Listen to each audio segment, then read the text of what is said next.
자, 출애굽기 17장 1절부터 7절까지 함께 읽도록 하겠습니다. 이스라엘 자손의 온 회중이 여호와의 명령대로 신 광야에서 떠나 그 노종대로 행하여 르비딤의 장막을 쳤으나 백성이 마실 물이 없는지라 백성이 모세와 다투어 이르되 우리에게 물을 주어 마시게 하라. 모세가 그들에게 이르되 너희가 어찌하여 나와 다투느냐 너희가 어찌하여 주를 시험하느냐.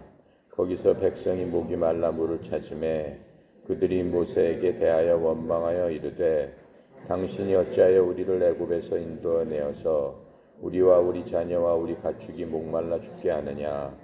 모세가 여호와께 부르짖어 이르되 내가 이 백성에게 어떻게 하리이까. 그들이 조금 있으면 내게 돌을 던지겠나이다.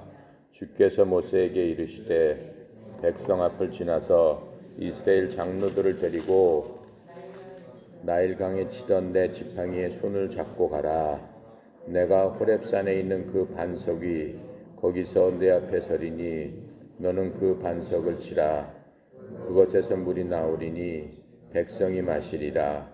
모세가 이스라엘 장로들의 목전에서 그대로 행하니라. 그가 그곳 이름을 마사 또는 무리바라 불렀으니 이는 이스라엘 자손이 다스렸으며 또는 그들이 여호와를 시험하여 이르기를 주께서 우리 중에 계신가 안 계신가 하였음이더라. 자, 이스라엘들이 출애굽의 이제 여정을 하는 길을 그동에 보면은 애굽에서 나와서 고센 땅 애굽 땅에서 나와서 비하히롯이라는 홍해 앞에다가 장막을 칩니다.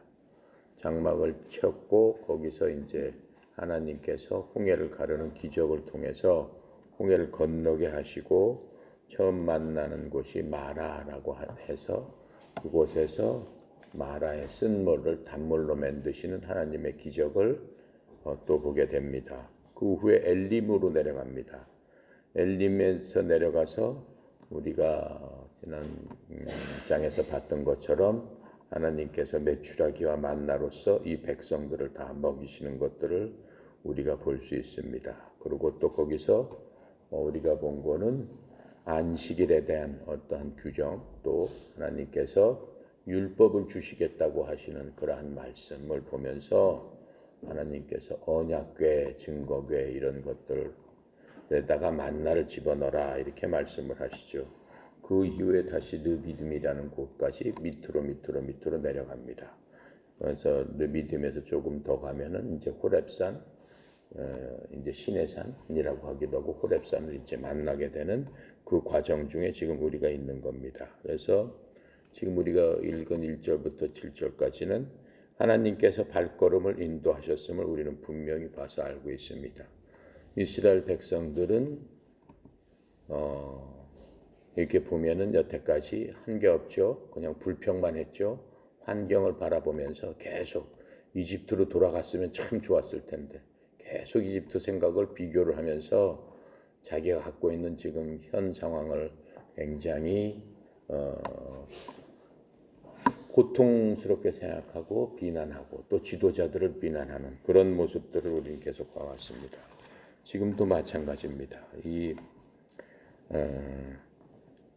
르비딤에 와서도 변함없이 또 이제 물을 갖고 비난을 하는 그런 것들을 보고 있습니다. 그래서 이 백성들이 이 사람들이 시내산 쪽으로 계속 이동했을 적에 인도했던 거는 계속적으로 구둥기둥 불기둥이 사막에서 광야에서 계속 인도를 하고 있었고 그 인도하심을 매일매일 24시간 보고 있는 거예요. 그럼에도 불구하고 그 마음속에는 계속적인 하나님에 대한 어떠한 신뢰보다는 자기가 갖고 있는 환경에 대한 불평은 계속 쌓여만 갑니다. 그렇지만 하나님께서는 어떻게 하세요? 이스라엘 백성의 믿음과 성품을 세워주시려고 하는 거예요.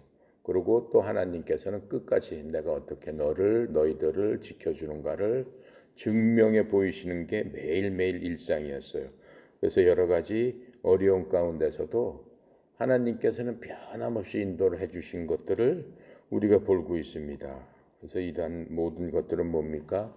우리한테 교훈으로 준다고 말씀하셨죠. 우리가 인생 여정을 시작하면서 어렸을 때부터 인생 여정을 시작하는 거예요. 죽을 때까지.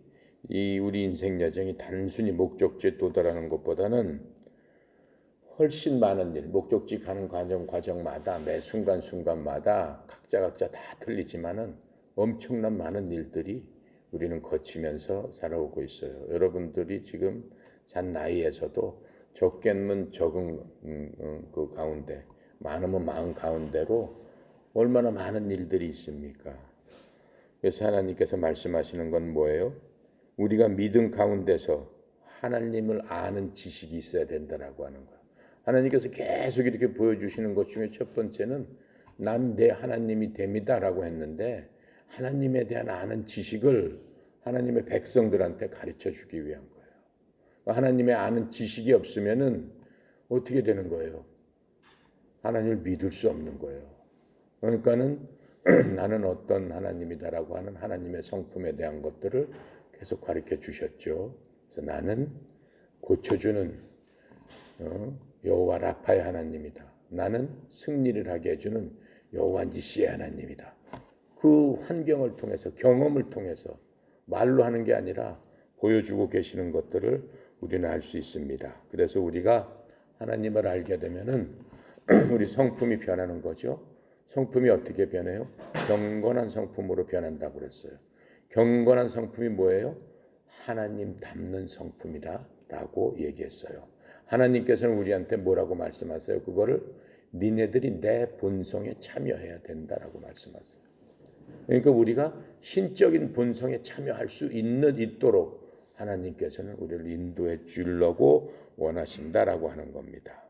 자, 하지만 하나님의 이러한 모든 것들 보여주심에도 불구하고 그것을 무시했을 적에는 그런 기회를 우리가 일생에서 잊어버리게 되는 굉장히 불행한 사람이 되는 거죠. 그래서 이제 그 3절에서 보면은 어떻게 해요? 이제 이 사람들이 목말라 죽겠다. 나도 죽고 온 가족도 죽고 데리고 있는 가축도 다 죽을 수밖에 없지 않냐라고 똑같은 얘기를 계속적으로 반복되는 불평을 쏟아 놓습니다. 근데 이스라엘 백성들은 어때? 하나님의 일정에 따라서 이스라엘이 경건한 국가가 되기 위해서는 하나님께서 목적하신 그 땅까지 가야 되는 겁니다.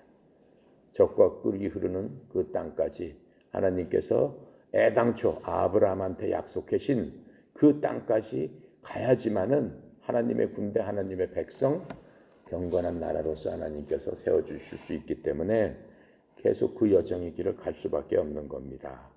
그래서 이러한 그 길을 가는 과정 중에서는 엄청난 그 더 많은 시련들이 그들 앞에 기다리고 있는 것은 확실한 거예요. 근데 그 시련을 통해서 조금 전에 얘기한 것처럼 하나님을 깊게 알고 경건한 백성으로 훈련을 시키기 위한 그 과정임을 이 사람들이 믿음으로 봤더라면은 얼마나 많은 축복을 받을 수 있었겠어요. 훨씬 그 여정도 짧았겠죠. 40년이 아니라 일주일이면 됐겠죠. 그런데 줄곧 그러한 것들은 하나님께서 기대하던 모습은 하나도 보여지지 않습니다. 처음 나올 때부터 끝날까지 똑같은 여정을 지금 보여주고 있습니다. 그래서 그러한 그 과정 중에서 이 사람들이 지금 도착한 것이 리비딤인데 물이 없었기 때문에 발견할 수 없으니까는 또 불평을 하는데 그 불평을 통해서 하나님께서 뭐라고 하신다고 그랬어요? 그들을 시험하려고 하셨는데 하나님께서 훈련하시려고 하셨는데 다시 똑같은 케이스가 왔는데도 불구하고 하나님께서 훈련했던 그런 것들이 그 사람들한테는 받아들여지지 않았던 거예요. 똑같은 말로 다시 컴플레인을 하는 거죠. 그래서 하나님께서는 이 사람들이 물과 음식을 공급해 주셨다는 것을 모르고 있습니까?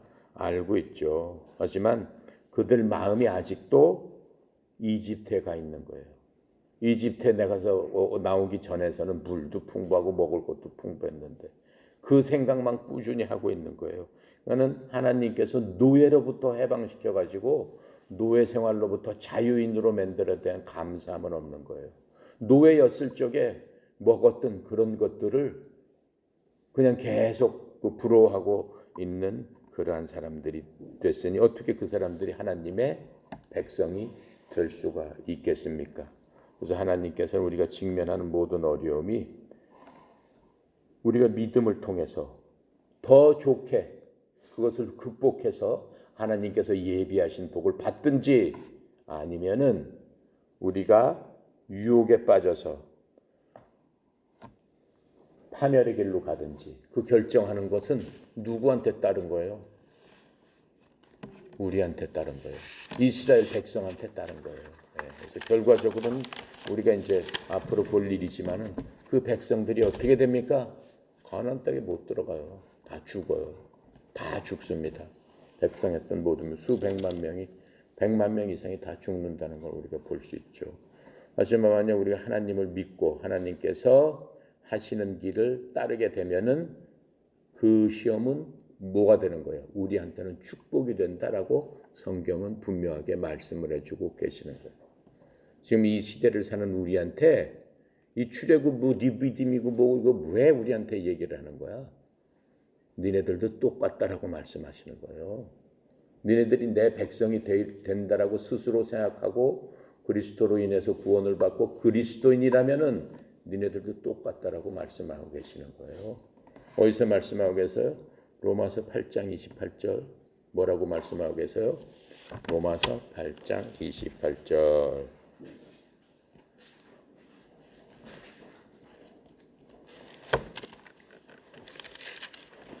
자, 8장 28절 우리가 알거니와 하나님을 사랑하는 자 곧 그 뜻대로 부르심을 입은 자들에게는 모든 것이 합력하여 무엇을 이룬다? 선을 이룬다. 우리가 이미 안다라고 해요. 어떻게 알아? 지금 이 성경 규절을 통해서 알지 않았느냐라고 하는 거예요. 우리가 출애굽기 이 규정을 통해서 이미 니네들 보지 않았어? 알거니와 하나님을 사랑하는 자 그 뜻대로 그 목적대로 하나님의 목적대로 부르심을 자들에게는 모든 것이 합력하고 그 광야가 아니다라고 하는 거예요. 광야를 통해서 하나님께서 뭘 주신다는 거예요? 가나안 땅을 주신다라고 하는 거예요. 자, 그렇게 하나님께서는 우리에게 지금 이 시간에 주시는 그러한 말씀을 우리가 분명히 깨달아 알 수 있습니다. 자, 그래서 이제 4절부터 7절에는 이제 모세가 리더로서 백성들이 그렇게 얘기하니까 방법을 얘기하는 거. 그래? 그렇다면은 이제 하나님께서 모세를 통해서 알려주시는 거죠. 장로들을 다 모아라. 엘더 그러니까는 그 지도자들을 다 모아라. 지도자를 다 모으고 하나님의 지팡이 그 지팡이를 잡고 반석에서 서서 반석을 쳐라. 그러면은 반석에서 물이 쏟아져서 200만 명 이상이 먹을 물이면 어떤 물이겠어요? 그냥 조금 흐르는 시냇물이겠어요? 아니죠. 온 가축기 다 먹을 정도면 콸콸콸콸 무슨 뭐 뚝처럼 쏟아나는 물이 어디서 나온다는 거예요? 반석에서 나온다라고 하는 거예요. 돌 안에서 그것들이 나온다라고 하는 거예요. 자, 그래서 모세는 일단은 그 백성이 그렇게 하는 데 대해서 하나님께 말씀을 드리고 하나님께 기도를 한 거죠. 간구를 한 거죠. 하나님은 어떻게 했으면 좋겠습니까? 하나님께서 방법을 주셨습니다. 그래서 이제 하나님의 능력의 상징인 지팡이로 돌을 친 거죠. 모세는 어떻게 했습니까? 하나님 말씀대로 그대로 순종해서 바위를 쳐서 물이 쏟아졌습니다. 그래서 모든 필요를 다 채워준 그러한 광경을 우리가 알 수 있습니다. 이 말씀은 시편 78편 15절 16절 시편 105편 41절 시편 114편 8절에 있습니다. 시편 하나만 찾아볼게요. 시편 78편 찾아볼게요.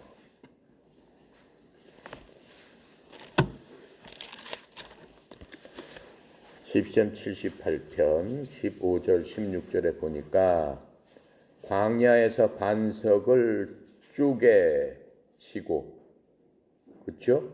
매우 깊은 곳에서 나오는 물처럼 흡족하게 마시게 하셨으며, 또 바위에서 시내를 내사 물이 강같이 흐르게 하셨다. 하나님의 능력이단 말이에요. 예. 바위를 쳤는데 물이 강같이 흐르게 하셨어. 근데 그 장소를 하나님께서 그 사람들이 뭐라고 그래? 무리바라고 얘기하는 거예요. 무리바.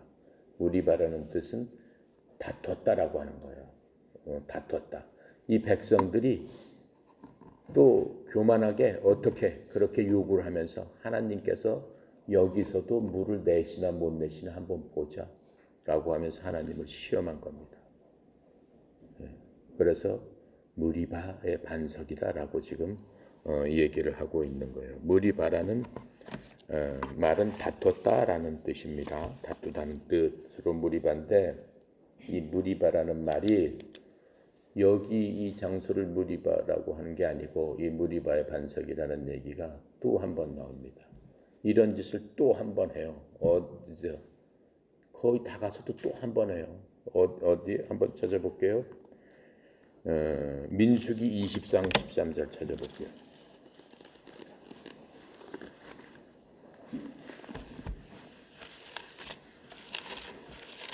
민수기 20장 13절에 찾아보면은 무리바라는 얘기가 또 나옵니다. 229페이지에 있고요.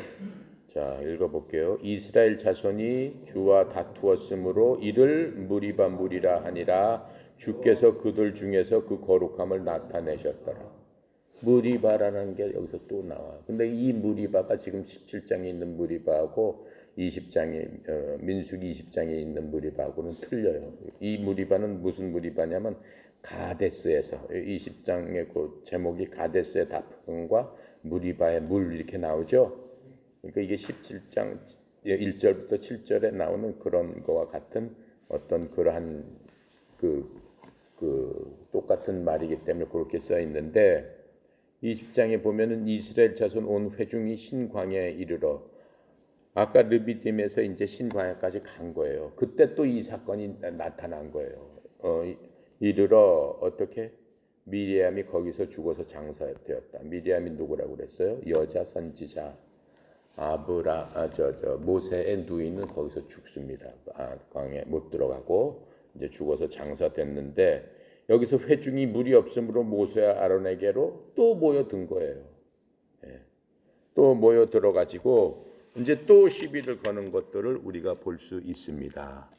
여기서 지금 르비딤에서 그렇게 했듯이 똑같은 짓을 또 하는 거야. 또 그렇게 하면서 이제 뭐 백성들이 또 시비를 거는 거예요.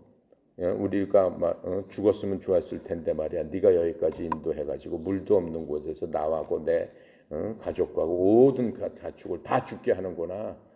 왜 우리를 갖다 이런 곳에 끌고 와가지고 여기서 죽게 하느냐. 아싸리 이집트에서 먹다가 죽었으면 좋았을 것을.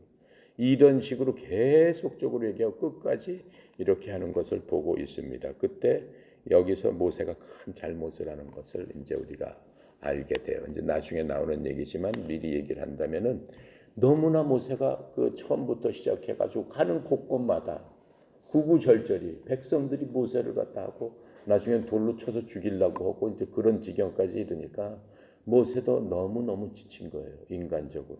근데 성경에 나온 위대한 인물 중에서 가장 온유한 사람이 누구냐? 모세라고 얘기했어요. 모세는 성정이 하나님께서 저기 한 사람들 중에서 쓰신 사람들 중에서 가장 온유한 사람이었어요. 그런 사람인데도 불구하고 백성들이 너무 이렇게 하니까는 너무 믿음도 없는 짓을 하고 하나님을 감히 아니 낮에 밤에 지키고 보호하시는 게 하나님의 영광이 계속 같이 따라다니니까는 웬만한 사람은 그것만 봐도 밥을 안 먹어도 물을 안 먹어도 하나님 앞에서 엎드릴 텐데 이 백성들은 머리가 그냥 꼿꼿해가지고 절대 그러질 않는 거예요. 조금만 부족하면은 달려들고 하나님을 모욕하고 하나님이 계시냐라고 했었고 뭐 이런 식으로 해버리니까는 또 이제 모세가 어떻게 해요? 하나님 앞에 말씀을 드리죠. 그때 하나님께서 말씀하세요. 네가 반석에 가서 반석에게 얘기를 해라. 반석에 물이 터지려라고 얘기해라.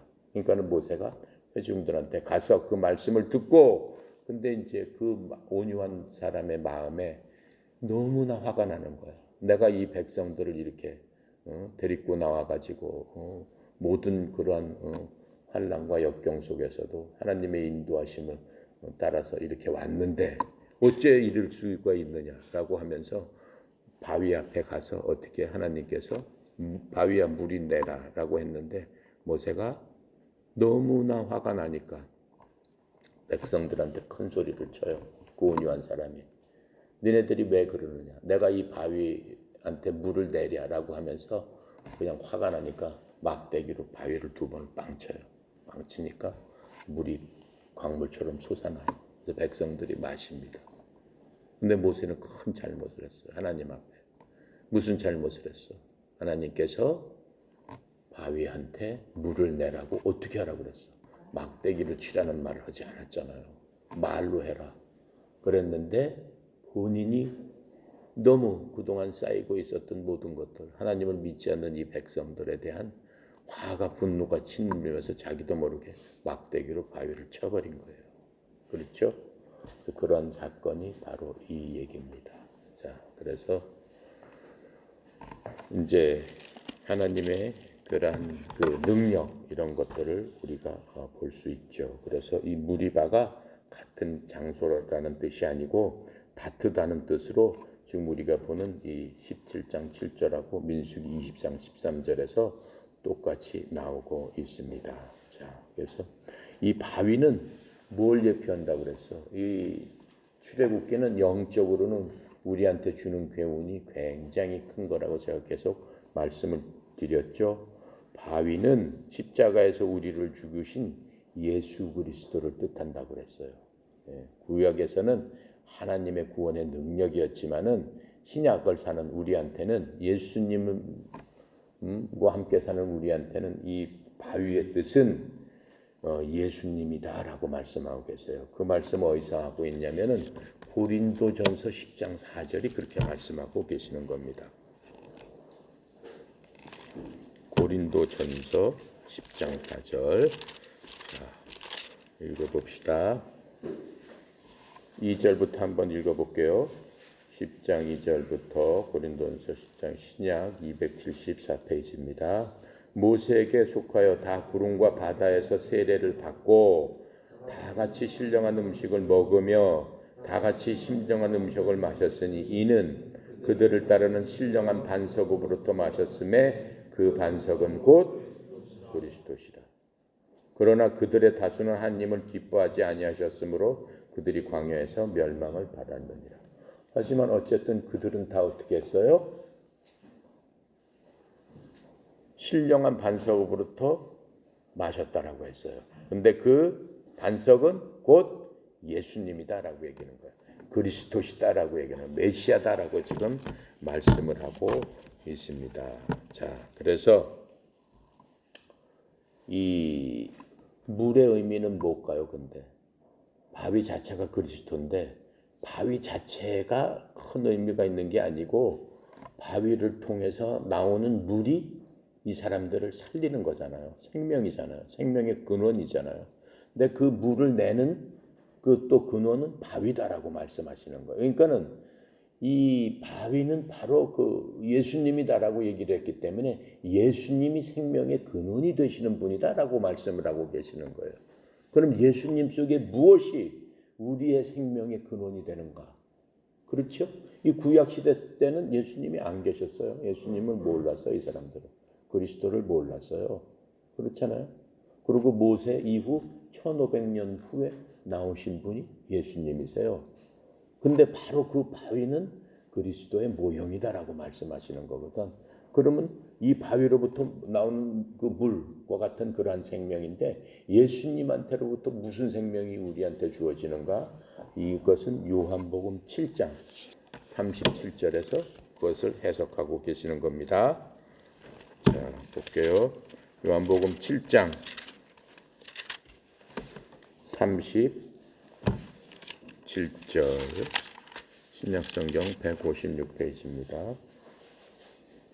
156페이지 7장 37절 명절 끝날 곧 그 큰 날에 예수께서 서서 외쳐 이르시되 누구든지 목마르거든 내게로 와서 마시라.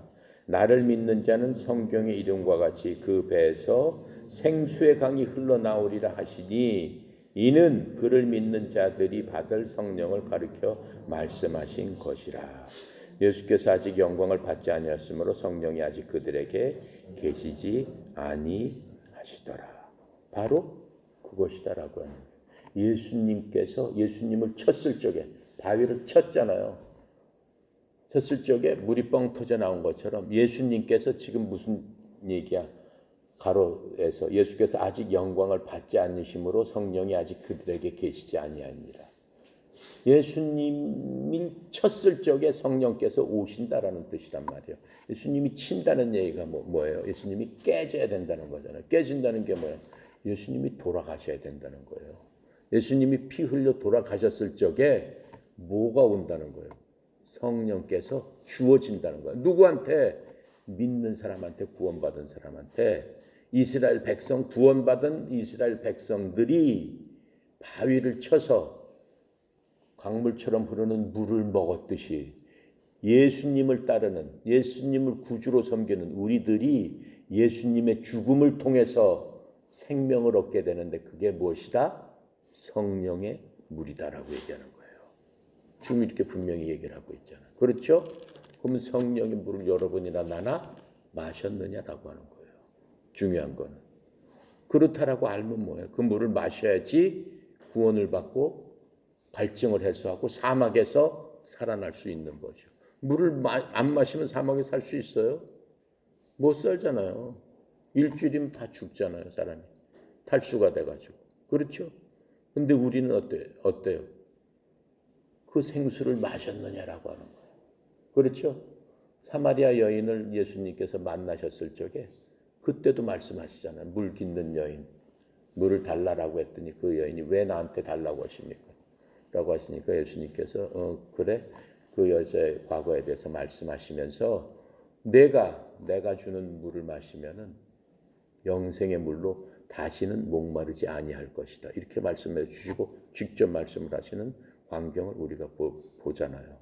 그게 뭡니까? 내가 줄 성령이다. 성령을 마셔라라고 얘기하는 거잖아요. 성령은 여러분을 다 마셨습니까? 마셔야 돼요. 어떻게 마셨어요?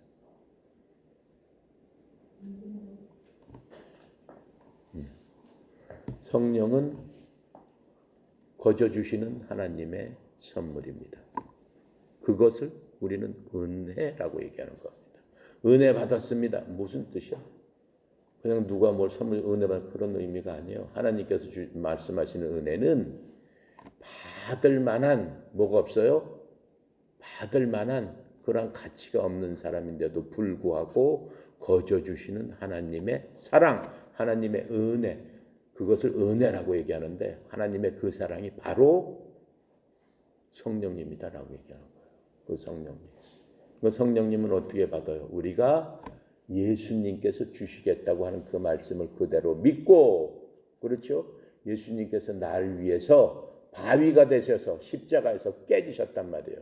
피 흘려서 돌아가셨단 말이에요. 뭐 때문에? 우리의 죄 때문에. 그래서 내 죄를 계속해서 갚아주셨다라고 얘기하는 거예요.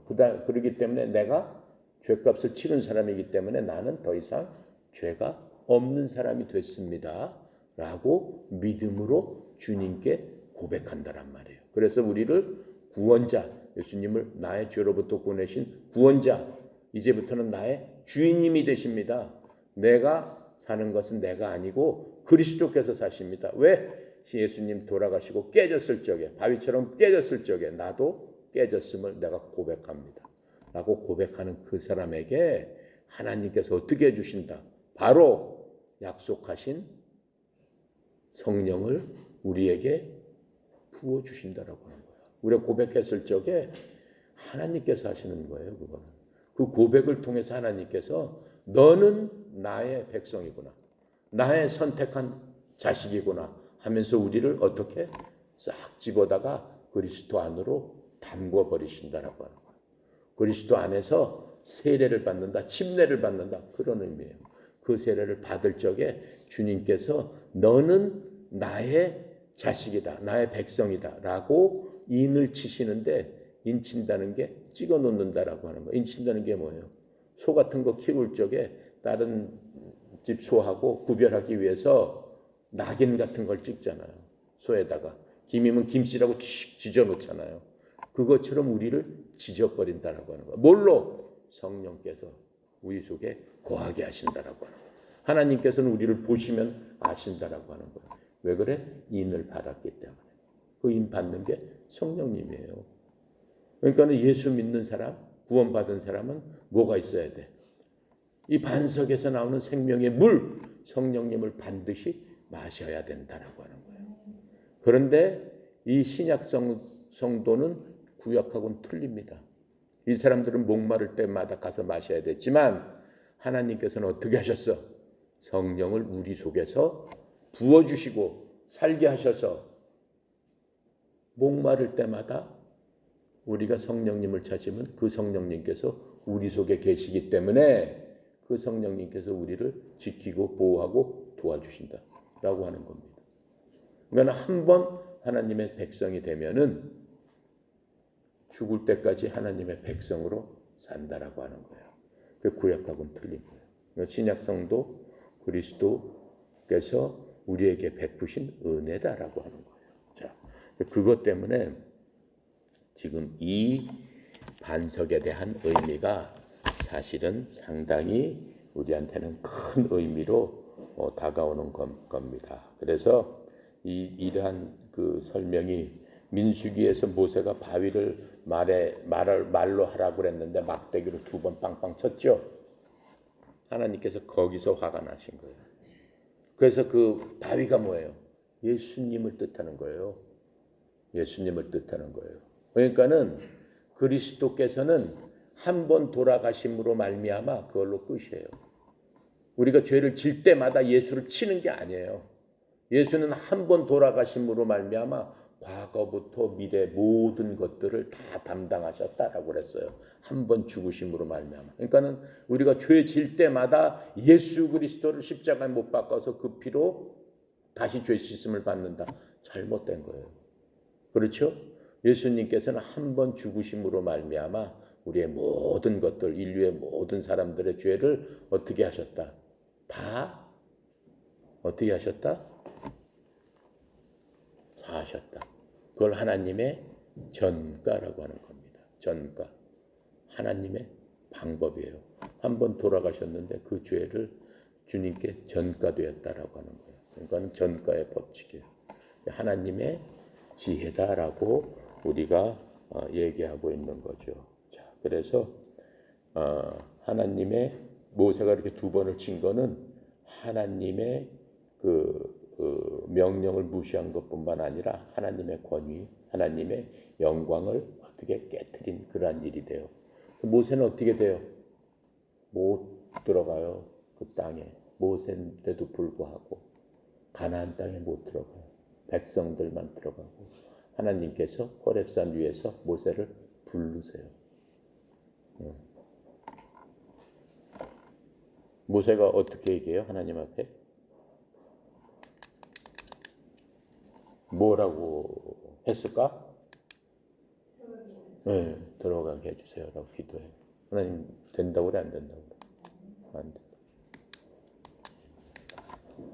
자, 그래서 이제 우리가 이 모든 것들을 보면서 그리스도께서 모든 사람의 죄로 단 한 번 죽으셨다라고 하는 것들이 그 예표로서 그렇게 되는 겁니다.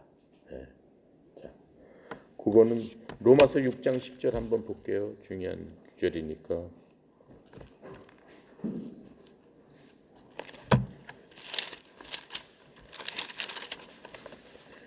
로마서 6장 10절에 보면은 자 그가 죽으심은 죄에 대해서 단번에 죽으시며 예수님을 말씀하시는 거예요.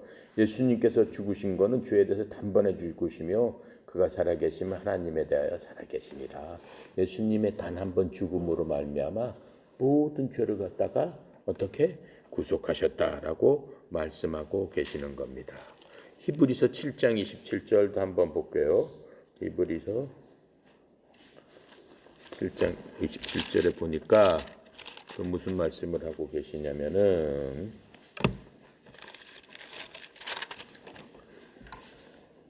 그는 저 제사장들이 먼저 자기 죄를 위하고 다음에 백성의 죄를 위하여 날마다 제사를 드리는 것 같이 할 필요가 없으시니 어떻게? 예수 그리스도는 단번에 자기를 드려 이루셨음이니라.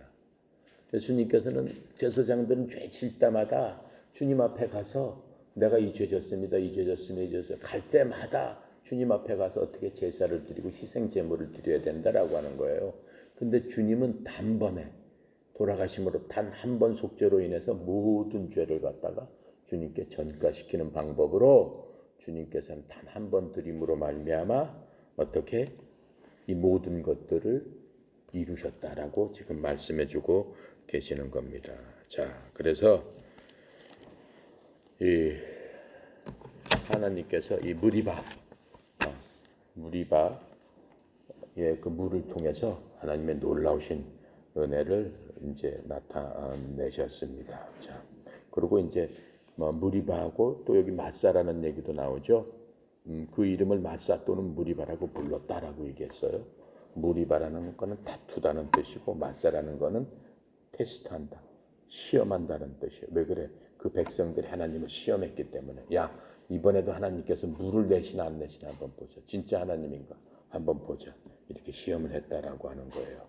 그래서 우리는 어떻게 해야 돼? 하나님께서 우리 인생 살면서 여러 가지 많은 어려운 경험이 있지만 이 경험을 통해서 어떻게 하기를 원하시는 거야. 하나님에 대한 신뢰, 하나님에 대한 믿음을 너네들은 더 강하게 해라, 굳게 해라. 그것을 원하시는 거예요. 그래서 이 고난이 유익이다라고 얘기하는 거는 고난이 우리를 성장시키기 때문에 그런 거예요. 하나님 앞에 더욱 가까이 가고 하나님 닮는 성품을 닮게 하고 그렇죠? 우리를 갖다가 성장시킬 뿐만 아니라 우리를 어떻게 한다라고 그래서 성화시키는 그러한 과정이다라고 말씀을 하고 계시는 겁니다. 그래서 이스라엘 백성의 기성세대들은 자기 출애굽 여정에서 가나안으로 가는 동안 믿음이 없는 마음을 갖고 있었어요. 하나님께서는 그것을 아셨던 거예요. 그 중에서 그것들을 선동했던 게 혼족이라고 그래가지고 잡족이라고 그래가지고 그렇죠?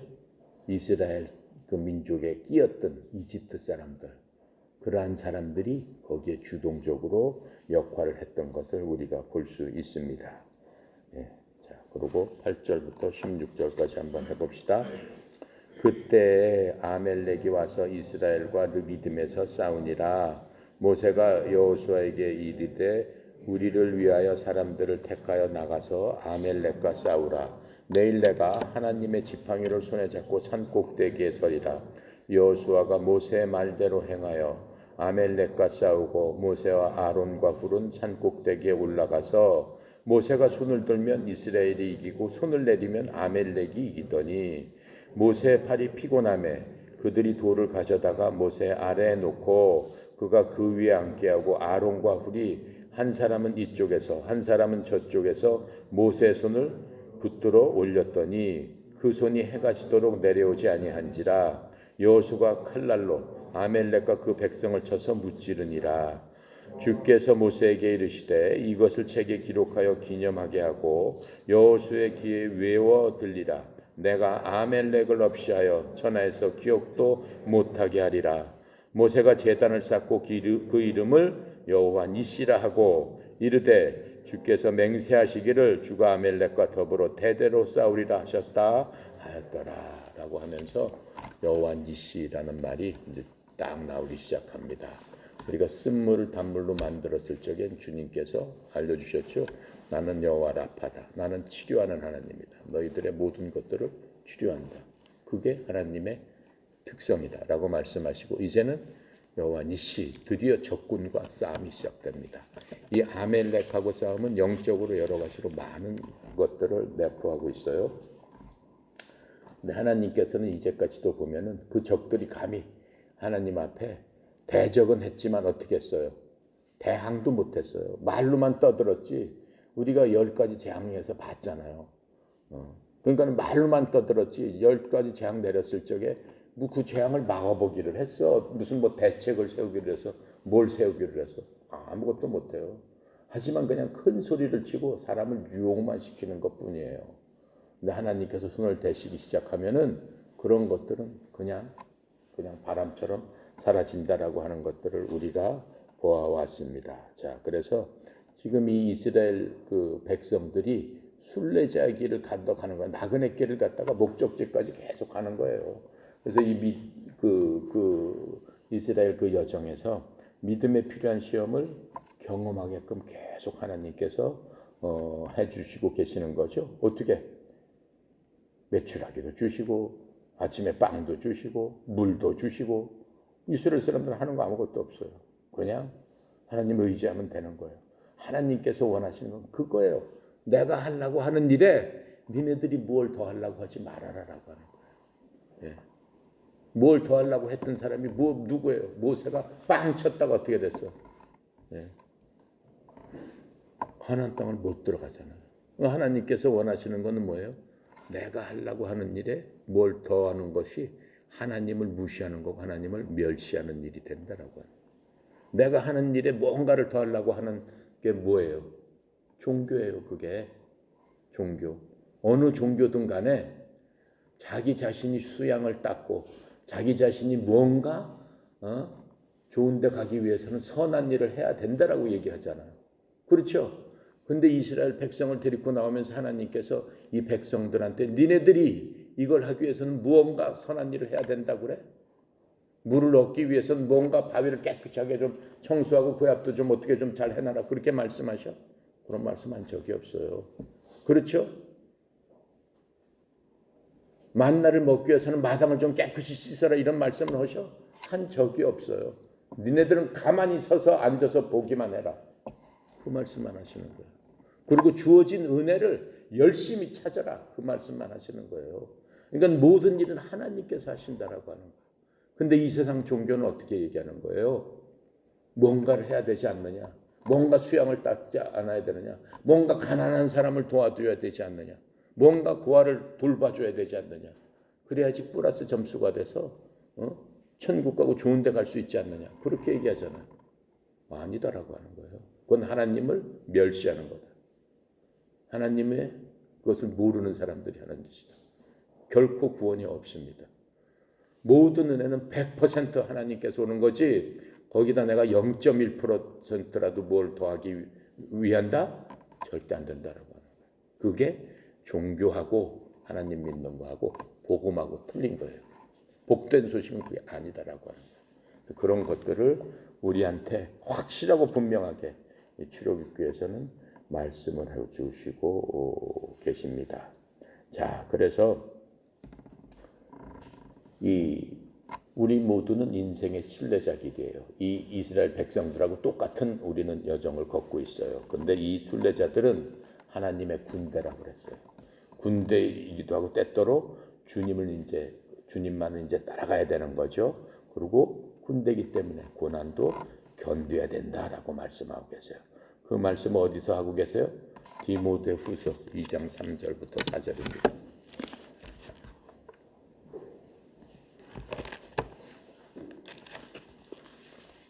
디모데후서 2장 3절 4절 누가 어떻게 하여도 디모데후서 2장 3절 4절 너는 그리스도 예수의 좋은 병사로 나와 함께 고난을 받으라. 병사로 복무하는 자는 자기 생활에 얽매이는 자가 하나도 없나니 이는 병사로 모집한 자를 기쁘게 하려 함이라. 그렇죠? 하나님의 군대이기 때문에 우리가 그렇다라고 하는 거예요. 이스라엘 백성도 그렇게 했어야 된다라고 하는 거예요. 근데 이스라엘 백성 그렇게 합니까? 그렇게 안 하죠. 자, 그렇게 하고 또 이 8절에 그때 아멜렉이 와서 이스라엘과 르비딤에서 싸우니라. 드디어 아멜렉이 왔다라고 그랬어요. 이스라엘이 간 게 아니고 아멜렉이 이스라엘을 찾아온 거예요. 그래서 이스라엘하고 이제 그 장소에서 싸우기 시작하는 겁니다. 자, 싸우기 시작하는데 아멜렉이 누굽니까? 아멜렉 족속은 아멜렉의 그 선조는 야곱의 형이 누구였죠? 에서의 후예입니다. 야곱의 형인 에서의 후예예요. 지금 이스라엘 백성들은 누구예요? 야곱의 후예들이잖아요. 그렇죠? 에서의 후예가 이제 그 아멜렉 족속이 돼가지고 싸우는 거야. 에서도 어떻게 하려고 그랬어? 자기가 장자의 직분을 망령되이 동생한테 팥죽 한 그릇에 팔아버린 다음에 너무나 화가 났죠. 물론 야곱이 정직하고 훌륭한 사람은 아니에요. 하지만 에서는 더 망령된 사람이에요. 그렇게 해가지고 자기가 동생한테 속은 것을 알고 어떻게 합니까? 동생을 죽여버려야 되겠다라고 했던 사람이 에서예요. 근데 하나님 은혜로 그 마음을 녹여주고 또 천사들을 통해서 이제 극적으로 화해하는 장면들을 우리가 창세기에서 봤습니다. 근데 이 아멜렉 족속은 후예라고 어디에 나오냐면 창세기 36장 12절.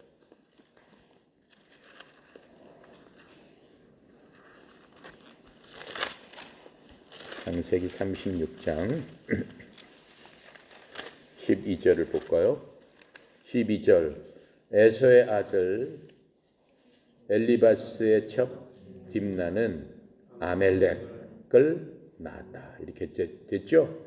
아멜렉을 엘리바스에게서 낳았다라고 해서 아멜렉이 에서의 후예다라고 하는 것들을 우리가 볼 수 있습니다. 자, 그렇게 하고 또 16절에도 그 얘기가 나와요.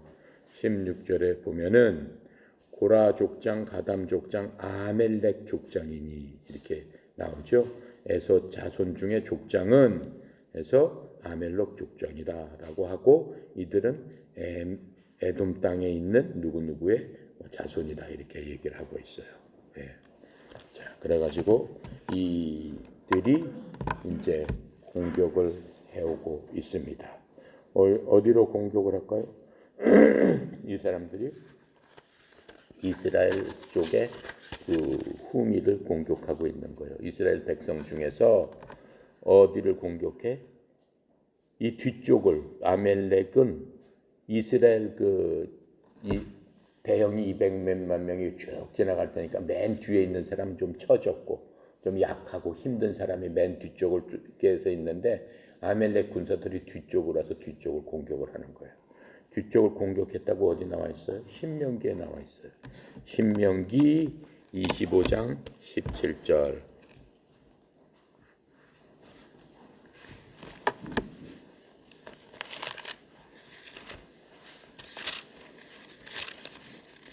신명기 25장 17절 봅시다. 17절부터 우리 19절까지 읽어봅시다. 너희는 애굽에서 나오는 길에 아멜렉이 내가 행한 일을 기억하라. 곧 그들이 너를 길에서 만나 내가 피곤할 때 내 뒤에 떨어진 약한 자들을 쳤고 하나님을 두려워하지 아니하였느니라. 그러므로 내 하나님 주께서 내게 기업으로 주어 차지하게 하시는 땅에서 내 하나님 주께서 사방에서 있는 모든 적군으로부터 내게 안식을 주실 때 너는 천하에서 아멜렉에 대한 기억을 지워버리라. 너는 그것을 잊지 말지니라. 그렇죠? 천하에서 하늘 아래에서 아멜렉에 대한 기억을 지워버리라. 너는 그때 그것을 잊지 말아라. 아멜렉을 쳐서 없애버린 것을 잊지 말아라라고 하나님께서 말씀하세요. 자고 하면서 여기 그 아멜렉이 어떻게 공격을 했나를 이제 이 신명기에서 설명을 해주시고 계세요. 자, 그런데 어떻게 한 겁니까? 아멜렉과 싸우는데 그 싸움의 방법이 또 굉장히 또 훌륭하죠. 아멜렉이 이제 이스라엘의 취약한 부분 뒤에서 갑자기 이제 공격을 함으로 말미암아 근데 뒤쪽에 있는 사람들은 백성들 중에서 지치고 연약한 사람들로 맨 뒤쪽에 따라오고 있었으니까 약점을 급습을 한 거예요. 그런데 이것은 뭐예요? 마치 뭐와 같은 거야. 우리가 현대를 살아나가면서 사탄과 그의 군사들이 우리의 약점을 잘 알고 있다고 그랬어요. 그래서 우리들이 방어하기 전에 그러한 상태가 되기 전에 우리를 공격한다라고 성경은 말씀하고 계세요. 어디서 말씀하고 계세요? 에베소서 6장입니다.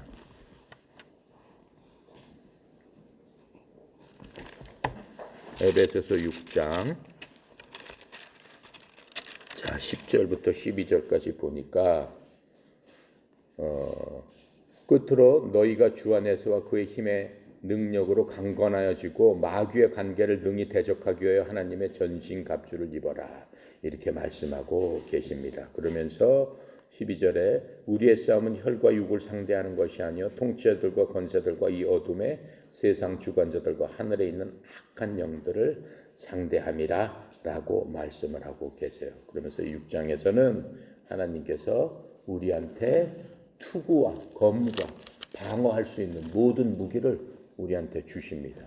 그러니까는 그 방어할 수 있는 무기가 있어야지만 우리가 어떻게 이 세상 살아나가면서 아멜렉처럼 마귀가 우리를 뒤에서 우리의 약점을 여러분의 약점을 공격할 적에 능히 방어할 수 있다라고 하나님께서는 말씀하고 계세요. 그게 어디에 있어요? 그게 13절부터 18절에 있는 거예요. 공격 방어 무기가 볼게요. 어차피 찾아봤으니까 그러므로 하나님의 전신갑주를 쥐어라. 전신갑주가 뭐예요? 갑옷을 입어라라고 하는 거예요. 우리가 하나님의 갑옷을 입어야 되는데 이는 악한 날에 너희가 능히 대적하고 마귀를 대적하고 이 모든 행한 후에 하나님 앞에 승리자로 서기 위함이다. 그런즉 서서 어떻게 해야 돼? 진리로 너희 허리띠를 띠고 의의 방패를 붙이고 호심경이라는 거는 의의 갑옷을 입어라라고 얘기하는 거예요. 그리고 어떻게 평안의 복음에 준비한 것으로 신을 신고 모든 것 위에 믿음의 방패를 가지고 또 이 방패로서 악한 자의 모든 불화살을 막을 수 있고 또 구원의 투구와 성령의 곰 하나님의 말씀을 가져라. 그렇죠?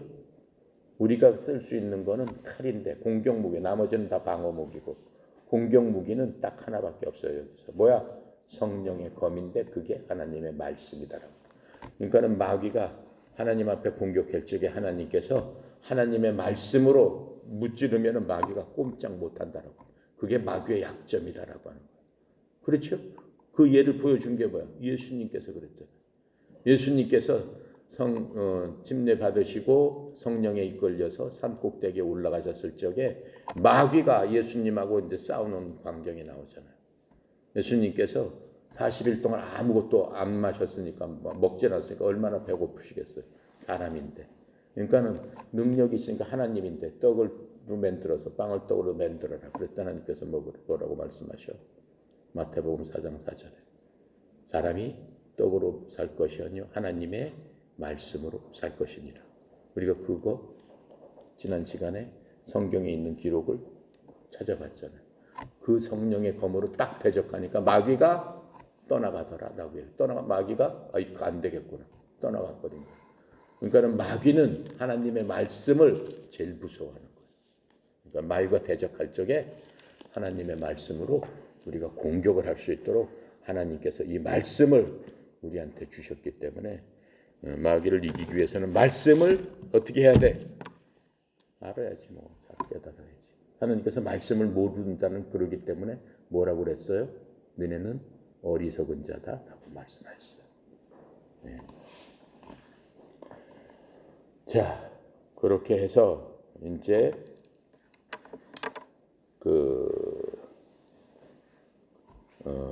어떻게 되는 거예요? 이제 공격을 하게 되는 거죠. 공격을 했을 적에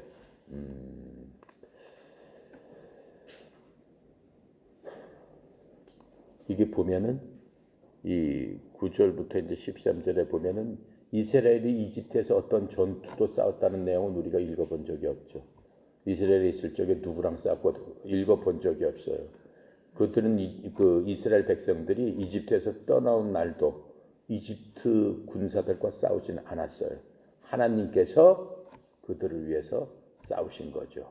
출애굽기 14장 13절에 보면은 하나님께서 싸우신다라고 말씀을 하고 계세요. 하지만 지금 어때요? 그들은 싸워야 되는 거예요. 네. 그래서 이제 그 하나님을 믿고 자신 스스로 싸워야 될 시간이 된 거죠. 근데 뭘로 싸우는 거야? 믿음으로 싸워야 되는 거예요. 이 사람들은 훈련받은 군대가 없어요. 오직 뭘로 싸울 수 있어? 하나님을 믿는 믿음으로 싸울 수밖에 없어요. 그렇게 싸운 것을 뭐라고 그래? 세상을 이기는 승리가 이것이니 바로 우리의 믿음이다. 이렇게 말씀하고 계세요. 그것이 요한일서 5장 4절의 말씀이에요. 예. 그래서 이스라엘 백성들은 그렇게 싸울 수밖에 없어요. 근데 여기서 여호수아라는 이름을 우리가 많이 보게 돼요. 그리고 찬송가도 뭐 있잖아. 여호수아 본바다 앞으로 가세. 그렇죠?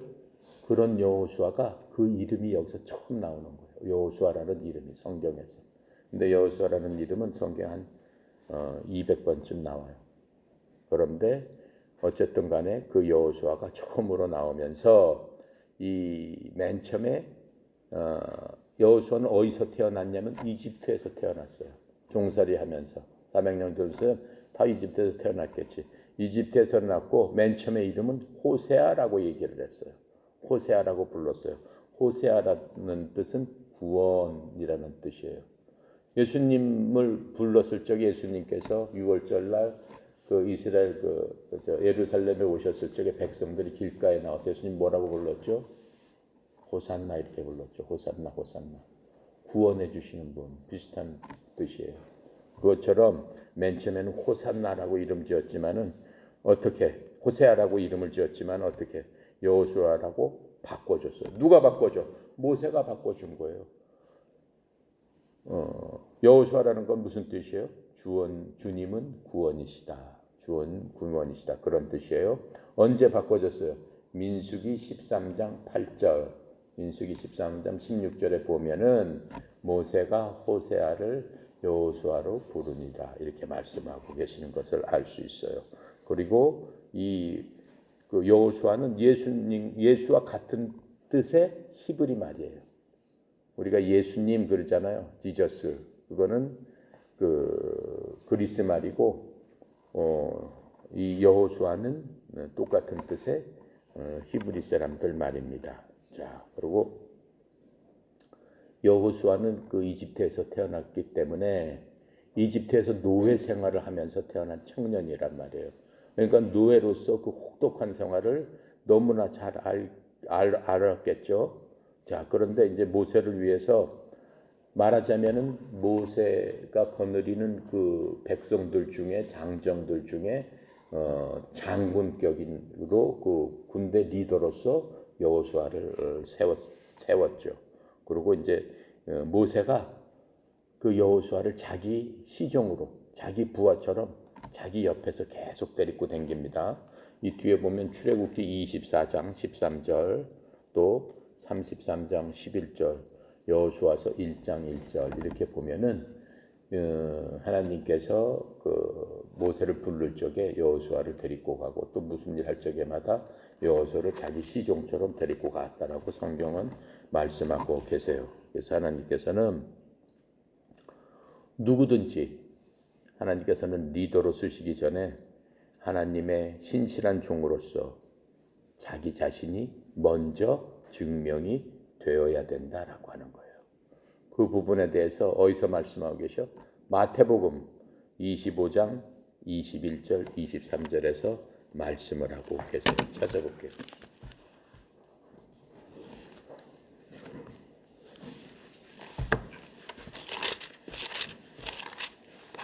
마태복음 25장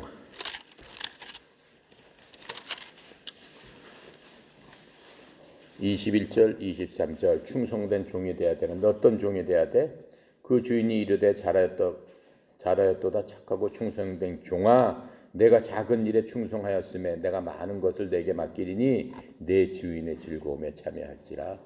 그러니까는 모든 일의 리더가 되기 위해서는 작은 일을 할 수 있는 사람이 큰 일을 할 수 있지. 예를 들어서 이 바닥 청소도 못 하는데 어떻게 전체 플랜을 짤 수가 있겠어요? 안 된다라고 하는 거예요. 하나님의 법칙이에요. 또 23절에 주인에게 이르되 잘하였도다 착하고 충성종한 내가 적은 일에 충성하였음에 내가 많은 것을 내게 맡기리니 내 즐거움에 참여할지니라. 그게 하나님의 법칙이다라고 얘기하는 거예요. 아시겠습니까? 우리가 인생 살아가면서 자기 자신 그 맡겨진 일에 충성했을 적에 누가 보고 있다는 거예요.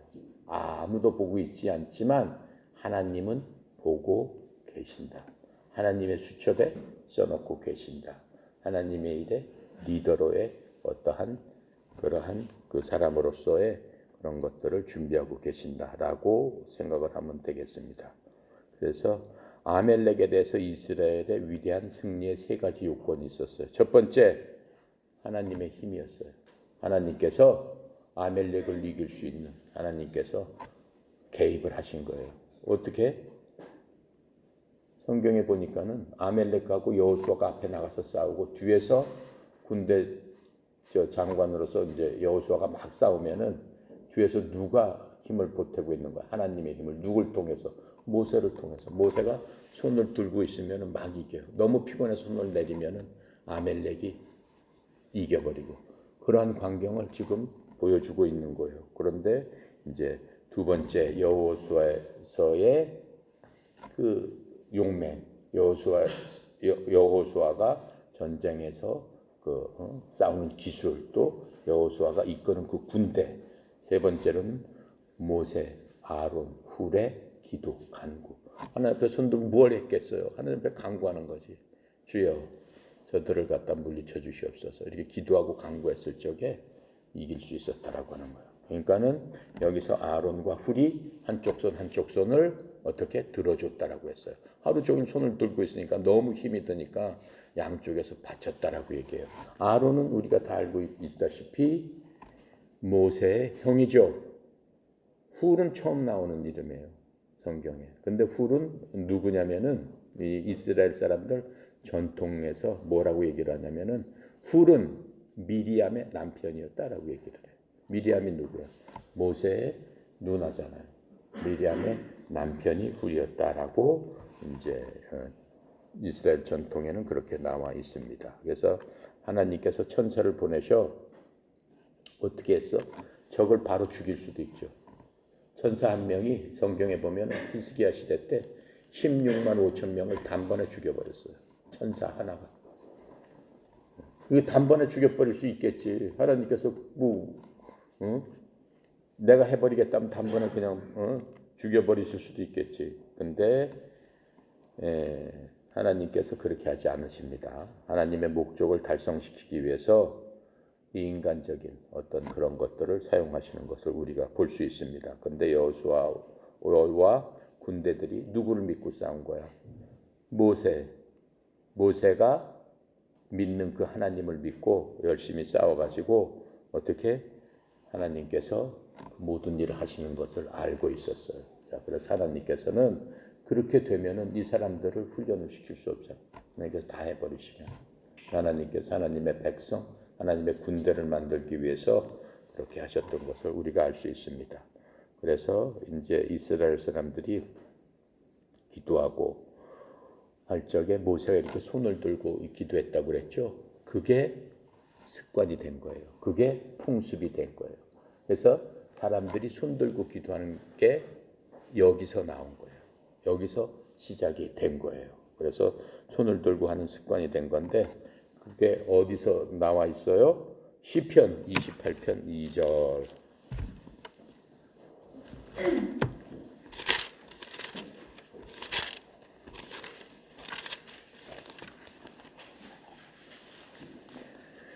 이절에 보니까 내가 주의 지성소를 향하여 나의 손을 들고 주께 부르짖었을 때 나의 간구하는 소리를 들으소서. 모세가 했던 거예요. 예. 모세가 했던 손을 들고 했던 그러한 그 간구를 성경에서는 그 인용해서 얘기하고 있고 그것이 이제 습관이 된 거죠. 시편에서는 또 그거 말고도 63편 4절, 134편 2절에서도 그 말씀을 해주고 계십니다. 자, 그렇게 하고 어때? 신약에 와서도 그렇게 해요? 그렇게 하죠. 디모데전서 2장 8절에 보면은 그러한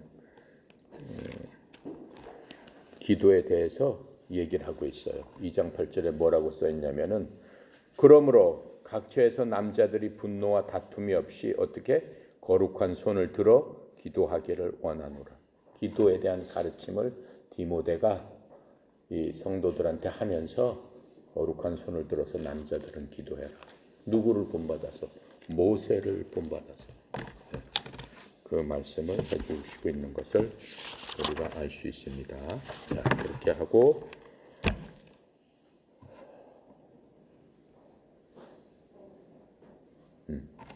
우리는 여호수아가 전쟁에서 싸워 어떻게 해요? 전쟁에서 여호수아가 막 싸웠으니까 여호수아가 어떻게 하겠어? 엄청 지치겠죠. 그렇죠? 충분히 이해가 되는 거예요. 자, 그런데 이제 모세가 하나님의 지팡이를 잡고 이 지치는 것에 대해서는 뭐 그렇게 많이 지치겠어? 뭐 전쟁터에 가서 싸우는 사람도 있는데 기도하고 하는 사람이 뭘 지치겠어? 여수아에 비하면 아무것도 아니지 라고 생각할 수 있는데 그게 아니다라고 하는 거예요. 왜 그래? 모세는 어떻다고 그랬어요? 성경에 보면은 모세가 호렙산에서 120살에 죽습니다. 모세가 120살이 아니죠. 모세가 80살에 죽어요. 모세는 80살에 죽습니다. 80살 죽기까지 젊은이처럼 아주 몸이 강건했다고 그랬어요. 강건했다고 했지만 그러니까 모세는 늙어 죽은 게 아니죠. 하나님께서 못 들어간다라고 하면서 너는 어디서 죽어라라고 하면서 모세를 갖다가 죽게 하시는데 데려가시는데 그때까지는 엄청 강건한 사람이라고 그랬어요. 신명기 37장 4절에 보면은 그가 얼마나 강건했나라는 것을 성경에서 말씀해 주시는 곳 계세요. 그래서 모세가 지친 거는 그 육체적인 그러한 그 피로 때문에 지친 게 아니라라고 하는 거예요. 그러니까는 모세는 뭘 한 거야? 지금으로 따지면은 남을 위해서 기도한 거. 그것을 무슨 기도라고 그래요? 중보 기도라고 얘기하죠. 예. 중보 기도, 컨세션. 중보 기도는 육체적인 활동 이상으로 엄청난 힘이 어떻게 나다는 거예요? 필요하다라고 하는 거예요. 그래서 하나님께 집중해서 쉬지 않고 기도하는 것은 힘든 일이다라고 하는데 엄청난 일을 한 것만큼 피곤한 일이다라고 얘기하고 있어요. 자, 그래서 신약에서 보면은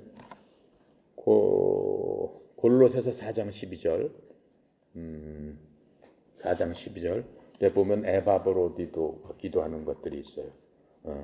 에바브라처럼 애써서 기도해야 된다라고 하는 거예요. 4장 12절에. 그래서 하나님께서 우리의 요구사항을 그냥 간단하게 하나님 제가 어떠니까는 어떻게 하고 제가 지금 아프답니다. 하나님 도와주세요. 그런 기도가 아니다라고 하는 거예요. 중보해서 기도한다는 그런 의미가. 중보해서 기도한다는 거는 어떻게 해요? 자기의 모든 것, 혼신을 다해서 그 사람을 위해서 하나님께 간구하는 게 중보해서 기도하는 거다라고 우리한테 성경은 알려주고 있습니다. 그래서 이 온 마음으로 중보해서 기도하는 것은 힘든 일이지만은 우리에게는 뭐예요? 축복을 가져다 주는 일이다 라고 하는 것들을 모세를 통해서 우리한테 알려주고 계세요. 그래서 여호수아는 모세 없이는 승리할 수 없었죠. 하지만 또 모세는 어때요? 아론과 훌이 없었으면은 기도를 할 수가 없었던 거죠. 승리할 수 없었던 겁니다. 그래서 모든 사람이 모세나 여호수아 혹은 이제 미국의 유명한 선교사 무디 같이 될 수는 없습니다. 하지만 모든 그리스도인은 아론과 훌처럼 그들의 손을 붙잡고 또 그들이 하나님께 순종하는 것과 같이 도와줄 수 있다라고 하는 거예요. 그러니까 우리가 교회 생활할 적에도 방관자가 아니고 아론과 훌처럼 목사님을 도와드리고 또 앞에 리더를 도와주고 하는 그러한 역할은 우리가 충분히 할 수 있다라고 하는 거예요. 그래서 하나님께서 확실하게 끊임없이 기도하는 전쟁터와 승리하는 곳에서 하나님께서는 누굴 찾고 있어? 그러한 사람을 찾고 있다라고 말씀하고 계세요. 현재 어디서 찾고 계세요? 로마서 12장 12절입니다. 로마서 12장 12절 찾아보세요.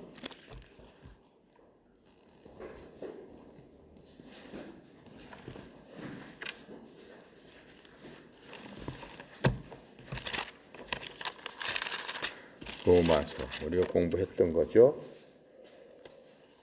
자, 소망 중에 즐거워하며 환난 중에 참으며 기도에 항상 힘쓰며 그러한 사람을 하나님께서는 찾고 계신다라고 하는 겁니다. 자, 그렇게 해서 우리가 기억할 것은 뭡니까?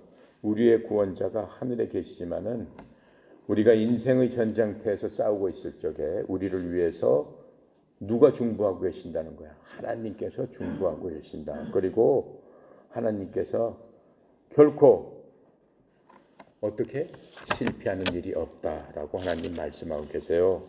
히브리서 7장 25절에서 그렇게 말씀하고 계세요. 제가 읽어볼게요. 히브리서 7장 25절 보니까는 그러므로 자기를 힘입어 하나님께 나아가는 자들을 온전히 구원하실 수 있으니 자기가 누구야? 예수 그리스도를 힘입어 하나님께 나가는 자를 하나님께서는 어떠한 상황에서도 온전히 건져내실 수 있다라고 하는 겁니다. 이는 그가 항상 살아계셔서 우리를 위해서 간구하심이니라. 하나님께서 그렇게 말씀해 주시고 계십니다. 그 모든 것들이 우리가 힘들고 어려울 적에 위안이 되는 거죠. 또 성령님께서는 우리 속에 항상 계셔서 우리를 위해서 간구하시고 또 우리가 기도할 바를 어떻게 기도하라고 인도해 주시고 계신다라고 얘기하세요. 그건 어디서 있습니까? 중요한 구절이니까 찾겠습니다. 로마서 8장 26절 27절.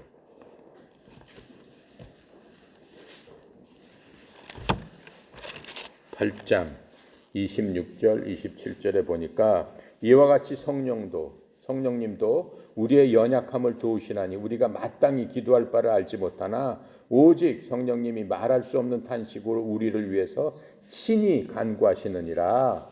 27절 마음을 살피는 이가 성령님의 생각을 아시나니 이는 성령님이 하나님의 뜻대로 성도를 위해서 간구하심이라. 그러니까 우리 속에 계시는 성령님께서 우리가 마땅히 기도해야 될 바를 하지 못할 적에 우리를 위해서 하나님께 간구해 주신다라고 말씀을 하고 계시는 겁니다. 자, 그렇게 해서 하나님께서는 기도하는 성령의 검을 사용하는 사람을 위해서 승리를 약속하셨어요. 자, 그래서 그 기도하는 성령의 검을 우리 아까 찾아봤죠? 에베소서 6장 하나님의 전신갑주, 그렇죠? 말씀의 성령의 검을 우리한테 주셨다. 그렇죠? 그렇죠? 예, 복음에 예비한 신발을 신고 구원의 투구를 쓰고 의의 흉배를 붙이고 그렇죠? 말씀의 허리를 띠고 그렇죠? 믿음의 방패와 성령의 말씀의 검으로 원수 대적을 마귀를 어떻게 해라? 이겨라, 싸워라. 그렇죠? 우리가 나가는 길은 인생의 순례길과 똑같은데 언제 아멜렉이 우리 뒤를 쳐들어올지 모른다라고 하는 거예요. 그래서 항상 말씀의 성령의 검으로 무장해서 승리하는 우리 모두가 되기를 바랍니다. 기도하고 마칩니다. 감사하시고 거룩하신 하나님 아버지 참으로 은혜 감사합니다. 하나님께서 때에 따라 돕는 은혜로 이스라엘 백성들을 어떻게 도와주셨는지 우리에게 깨달아 알게 해주시니 감사합니다. 우리 속에 계시는 성령님께서 친히 우리를 도우시고 친히 우리를 위해서 기도할 바를 모르는 어리석은 저희들을 위해서 친히 간구해 주심으로 말미암아 우리를 안전하고 또 하나님의 자녀답게 살 수 있도록 인도하여 주시니 주님의 은혜에 감사할 뿐입니다. 아버지 하나님 특별히 사랑하는 주의 종들 기억하여 주시옵소서. 교육생, 선수들, 지도자, 지부장들, 협회에 속해 있는 모든 사람들에게 하나님의 큰 사랑을 베풀어 주시고 에어로빅 종목을 통해서 하나님의 은혜의 영광을 찬양하는 빛과 소금의 역할을 다하는 주의 군사들, 주의 백성들, 하나님이 택한 종족으로서 그 사명을 잘 감당해서 주 앞에 섰을 적에 잘했다 칭찬받는 저희들 다 되도록 이 땅 살아가면서 승리하게 하여 주시옵소서. 특별히 송영 이사장님 하나님 축복하여 주셔서 이제까지도 협회를 이끌고 왔습니다. 앞으로 힘들고 어려운 많은 일들이 있지만 이 모든 과정이 하나님께서 주시는 넉넉한 하나님의 무한하신 자원이 주의 종에게 흘려 들어가서 그 모든 것들이 하나님의 나라와 의를 확장하는 데 쓰임받고 주님 영광 받는 그곳이 되도록 주의 종에게 형통함으로 베풀어 주시옵소서. 오늘 하루도 주께 의탁드립니다. 감사드리며 예수 그리스도 이름으로 기도드렸습니다. 아멘. 감사합니다.